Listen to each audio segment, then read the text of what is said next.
ರಾಜನನ್ನ ಮೇಲೆ ಸೇರಿದಾಗಿ ನನ್ನ ಶೀಲವೆಂಬ ರೆಕ್ಕೆಯನ್ನೇ ಕತ್ತರಿಸಿ ಹಾಕಿದ್ದಾನೆ ನಿಜ. ಈಗ ಈ ಬಂಧನದಿಂದ ಪಾರಾಗಲು ಯಾವುದಾದರೂ ಒಂದು ಉಪಾಯ ಮಾಡಲೇಬೇಕು.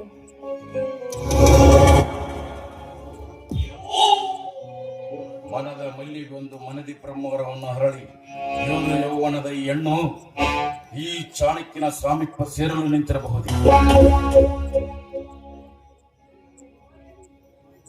ಏನು ಲಾವಣ್ಯ, ಮನಮೋಹಕದ ಭಂಗಿಯಲ್ಲಿ ಅದು ಯಾವ ನೋಟಕ್ಕೂ ನೀರಲ್ಲಿ ನೀನು ನಿಂತಿರುವೆ? ಪ್ರತ್ಯಕ್ಷವಾಗಿ ನಿಮ್ಮನ್ನು ಕಾಣಲೆಂದೇ ಬಂದೆ. ಲಾವಣ್ಯ, ನಿನ್ನ ನೊತ್ತು ತಂದಾಗಿನಿಂದಲೂ ನೋಡದ ನೀನು ನನ್ನ ಪರವನ್ನಾಶಿಸಿ ನಿಂತಿರುವೆಂದರೆ ನಿನ್ನ ಅನುರಾಗದ ಹೂವು ಈ ತುಂಬಿಗಾಗಿ ಹರಡಿ ಕಾದಿರು. ಅಲ್ಲ, ಆನಂದದಿಂದ ಆಡಿಕೊಂಡಿದ್ದ ಈ ಹೆಣ್ಣಿಗೆ ನೀನು ಹೊತ್ತು ತಂದು ಗಂಡವರಿಗೆ ಸ್ವಾಗತ ಹೇಳುವ ಆಳು ಪಂಜರದಲ್ಲಿಟ್ಟಿದ್ದಿರಲ್ಲ, ಕಾರಣವನ್ನು ಅರಿಯಲು ಬಂದೆ. ಈ ಚಾಣಕ್ಯ ಕಾರಣವಿಲ್ಲದೆ ಯಾವ ಕೆಲಸಕ್ಕೂ ಕೈ ಹಾಕುವುದಿಲ್ಲ. ಅಂದು ನಿನ್ನ ಅಣ್ಣನ ಮೇಲಿನ ದೋಷಕ್ಕಾಗಿ ನಮ್ಮ ಕುಟುಂಬವನ್ನೇ ಸರ್ವನಾಶ ಮಾಡಲು ಬಂದ ಆ ನನ್ನ ಸೇಡು ನನ್ನ ಮೋಹಕ್ಕೆ ಶರಣಾಯಿ ನೀನು ಜೀವಂತವಾಗಿರಲು ನಿನ್ನ ಮೋಹಕ ರೂಪವೇ ಕಾರಣ. ನನ್ನ ಗಂಡನಾಗುವರೆಂದು ಹೇಳುವ ಈ ಮಾತನ್ನು ಈ ಮನದ ಮಡಿಕೆಯಲ್ಲಿ ಭರವಸೆಯ ನೀರನ್ನು ಕುದಿಸಿ ಅನುರಾಗದ ಅನ್ನವನ್ನು ಮಾಡಿ ಈ ಎಂಜಲೇಡಿನ ಆ ನಾಗರಾಜನಿಗೆ ಒಪ್ಪಿಸುವಷ್ಟು ಹೀನವಾಗಿದೆಯೇನೆ ನಿಮ್ಮ ಗಂಡಸ್ಥನ? ವೇದಾಂತದ ಸ್ತ್ರೀ ರಕ್ತವೇ ನಾನು ಆ ನಿನ್ನ ನೀತಿಯ ಪುರಾತನ ಪತಿಯಲ್ಲ. ಪ್ರತಿಯೊಂದು ಕೆಲಸವನ್ನು ಲಾಭಕ್ಕಾಗಿ ಮಾಡುವ ನವಯುಗದ ಅಧಿಪತಿ. ನೋಡು ಲಾವಣ್ಯ, ಹುಚ್ಚು ಯೋಚನೆಗಳನ್ನು ಬಿಟ್ಟು ಆ ನಾಗರಾಜನ ಮನೆಯಲ್ಲಿ ಪೂಜಿಸುವ ವಿಗ್ರಹ ಅಲಂಕಾರವಾಗಿದೆ ಅಂತೆ. ಆ ವಿಗ್ರಹ ನನ್ನ ಒಡೆತನದಾಗಬೇಕು. ಅದನ್ನು ನೀನು ನಿನ್ನ ಈ ರೂಪದಿಂದ ಅಪರಿಸಿ ತರಬೇಕು. ಆದ್ರೆ ನಿಮ್ಮ ಅನುರುದ್ಧ ಹಕ್ಕಾಗಿ ಸತಿಯಾಗಿ ಬಾಳುವ ನನ್ನನ್ನ ಸೂಳೆಯಾಗಿ ಬಾಳುವ ಎನ್ನುವ ನಿಮ್ಮ ಮಾತಿನ ಅರ್ಥ? ಸತಿ ಸೂಳೆ ಎಂದು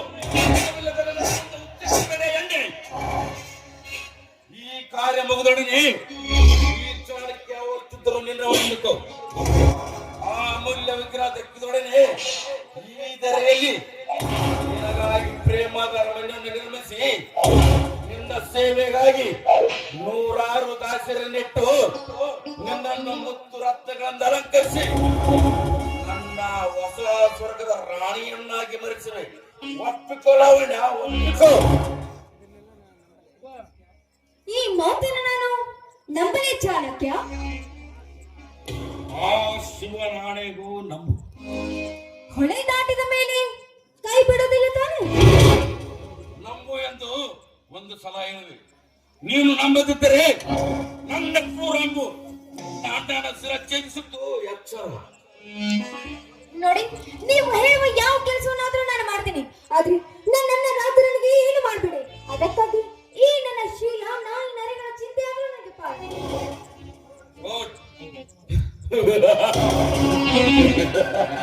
ವೆರಿ ಗುಡ್.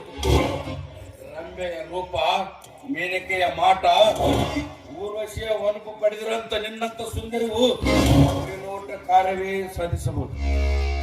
ಲಾವಣ್ಯ, ದೇವಕನ್ಯರ ಸಿರಿ ಸಂಪತ್ತು ಹೊಂದಿರುವ ನೀನು ಆ ಸಿರಿ ಸಂಪತ್ತು ಹೊಂದಿರುವ ನಾಗರಾಜನಿಗೆ ನಿನ್ನ ಕೆಂಬಣ್ಣದ ಮೈ ರುಚಿಯನ್ನು ಹಚ್ಚಿ ಅವನನ್ನು ಸಂಪೂರ್ಣವಾಗಿ ಹುಚ್ಚನನ್ನಾಗಿ ಮಾಡಿ ಆ ಮನೆಯ ಶಿವನ ವಿಗ್ರಹ ಸ್ಥಳವನ್ನು ಇಟ್ಟು ಲಪಟಾಯಿಸಿಕೊಂಡು ನೀವು ಓಡಿ ಬಂದರೆ ಈ ಚಾಣಕ್ಯ ಜೀವ ಪರಂತ ನಿನ್ನ ಕಾಸಿನೆಂದಕ್ಕೂ. ಒಂದು ವೇಳೆ ಆ ನಾಗರಾಜ ನನಗೆ ಮರುಳಾಗದೆ ಹೋದ್ರೆ? ಲಾವಣ್ಯ, ನಿನ್ನ ಸೌಂದರ್ಯಕ್ಕೆ ಆ ಚಂದ್ರನೇ ನಾಚಿ ಮೋಡದಿಂದ ಮರೆಯಾಗುವಾಗ ಆಫ್ಟರ್ ಆಲ್ ಆ ಶ್ರೀಲಂಪಟ್ಟ ನಾಗರಾಜನ ಯಾವಲ್ಲ ಹೋಗಲಿಕ್ಕೆ ಅದೇ ಆಯ್ತು, ಹೋಗೋಣವಾ? ಹೋಗೋದಕ್ಕೆ ಮುನ್ನ ಈ ವಿರಹ ಧ್ವನಿಯಲ್ಲಿ ನಿಲ್ಲಿಸಲೊಂದು ಕೇಳಲಿ ನಿನ್ನ ಈ ಇಂಪಾದ ಗಾನ.